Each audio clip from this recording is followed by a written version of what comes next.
कल्लू और अंकुश पाठक, उनके साथ ये भग गई थी 6 महीने से, आज मेरे ऊपर झूठा केस लगाने आई। 12 सितंबर 2025 एक औरत पर उसके पति ने दिन दहाड़े गोली चलाई, फिर बीच सड़क उसकी बॉडी के बगल में बैठ फेसबुक लाइव पर अपनी कहानी सुनाने लगा। लेकिन फिर जब पुलिस उस औरत की बॉडी उसके माँ बाप को सौंप रही थी, तो उन्होंने अपने बेटे की बॉडी अपनाने से मना कर दिया। ये कहानी है नंदिनी केवट की। 2015 में नंदिनी की अरेंज मैरिज गोटीराम केवट से हुई थी।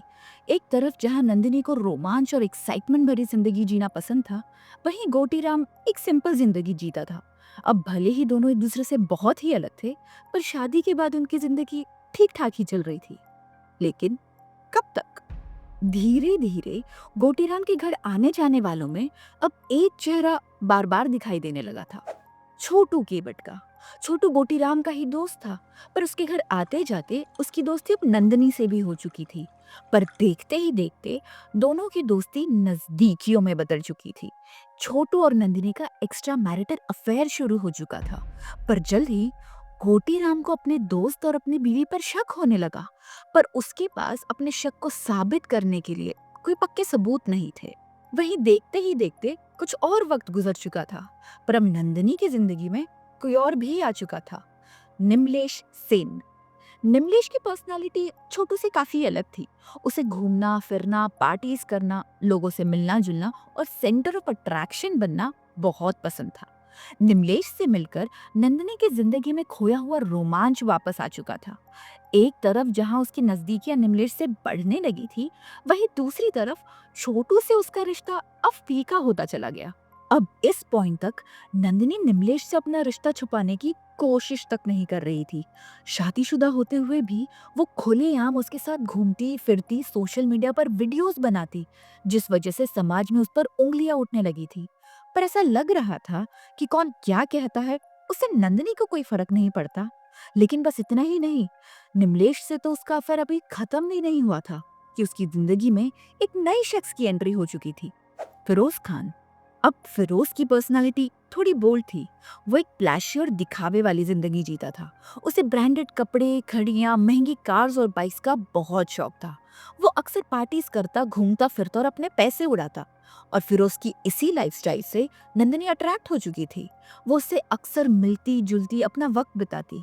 पर यहाँ ट्विस्ट तो ये था कि नंदिनी ने निमलेश से अपना रिश्ता अभी पूरी तरह खत्म नहीं किया था। वहीं निमलेश अपने इस अफेयर की शुरुआत से ही नंदिनी को लेकर बहुत ही सीरियस था।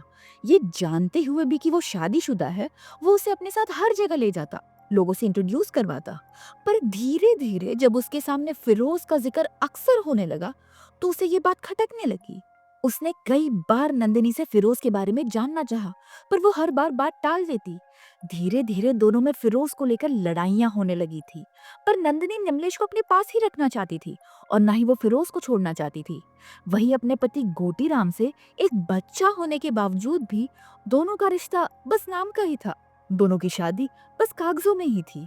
तो अब जैसे तैसे दिन गुजर रहे थे, वहीं नंदिनी और फिरोज पर निमलेश का शक और गहरा हो गया।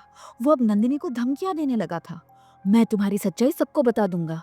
शादीशुदा होते हुए भी तुम्हारे एक नहीं, तीन तीन अफेयर्स हैं। तुम बस लड़कों को यूज करती हो। निमलेश की धमकी से नंदिनी का ईगो हर्ट हो चुका था और उसी दिन से उसने निमलेश को रास्ते से हटाने की प्लानिंग शुरू कर दी। और आखिर 2017 में उसने निमलेश का मर्डर करवा दिया। लेकिन ये काम नंदिनी ने अकेली नहीं किया और ना ही फिरोज ने उसकी मदद की। निमलेश को रास्ते से हटाने के लिए नंदिनी ने चौथे आदमी की मदद ली, उसका चौथा अफेयर। लेकिन इस आदमी का नाम पब्लिक नहीं हुआ, पर पुलिस रिकॉर्ड्स में इसे को अक्यूज्ड माना गया है। तो नंदिनी ने इस आदमी के साथ अपनी नजदीकियां बढ़ाई और निमलेश का मर्डर करने के लिए उसे मना लिया। पर जब पुलिस इस मर्डर को इन्वेस्टिगेट करने लगी, तो वो बड़ी आसानी से नंदिनी तक पहुंच गए और उसे 4 साल 6 महीने जेल में बिताने पड़े। लेकिन नंदिनी की कहानी यहाँ खत्म नहीं हुई।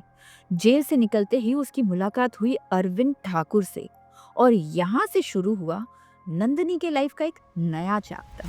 साल 2022 में नंदिनी जेल से बाहर आई। करीब 4.5 साल जेल में बिताने के बाद उसकी लाइफ बिल्कुल ही बदल चुकी थी। अब उसे फिर से अपनी जिंदगी को एक नई शुरुआत देनी थी।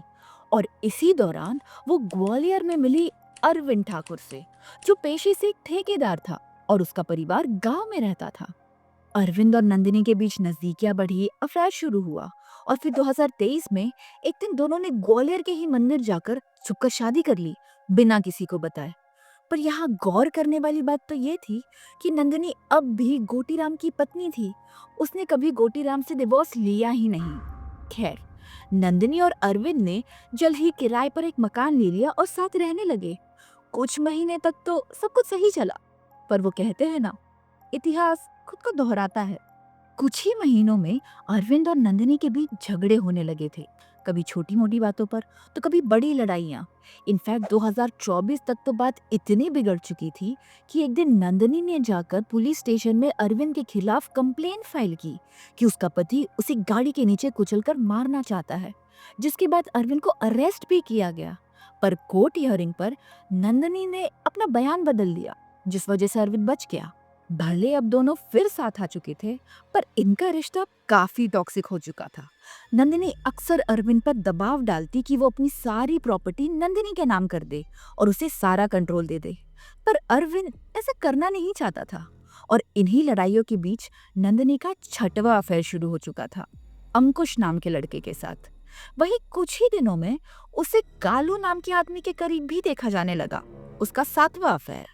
यहाँ से अरविंद धीरे धीरे अपना आपा खोने लगा था।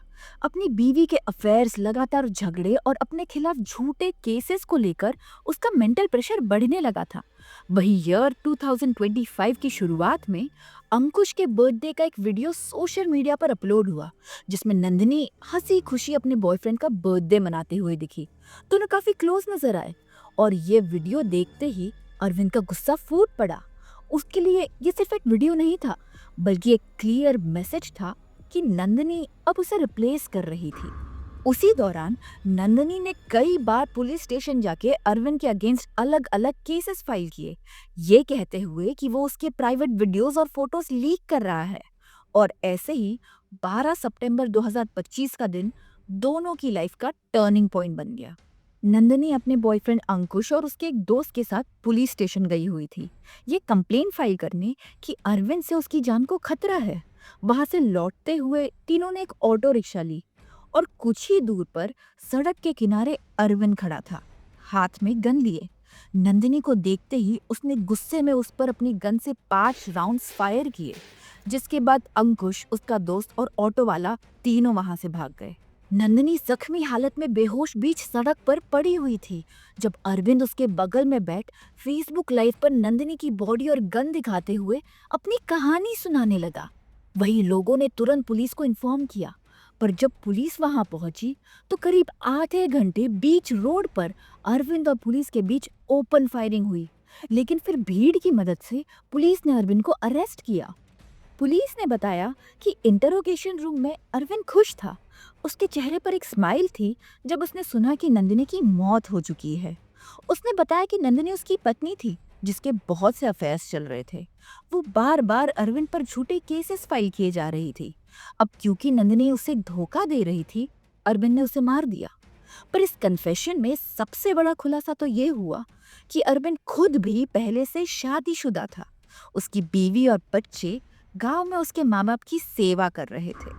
अरविंद फिलहाल पुलिस रिमांड में है। वहीं पुलिस ने नंदिनी की बॉडी सौंपने के लिए उसके माता पिता को बुलाया, पर पिता ने अपनी बेटी की बॉडी अपनाने से मना कर दिया, ये कहते हुए कि उसकी बॉडी उसके ससुराल वालों को ही दे दी जाए। पर अरविंद के घर वाले भी नंदिनी की बॉडी अपनाना नहीं चाहते थे, जिसके बाद पुलिस के बहुत समझाने पर नंदिनी के पिता ने अपनी बेटी की बॉडी एक्सेप्ट कर ली। So guys, I am Ashi and you were watching the case of Nandini Kewat. अगर आपको ये वीडियो पसंद आई हो तो कमेंट करके ज़रूर बताइए, और अगर आपको ऐसे ही डार्क, ट्विस्टेड और ट्रू क्राइम केसेस सुनना पसंद है तो इस वीडियो को लाइक और चैनल को सब्सक्राइब करना मत भूलिए। मिलते हैं अगले वीडियो में एक नए केस के साथ। तब तक के लिए अपना ख्याल रखिए। Thank you.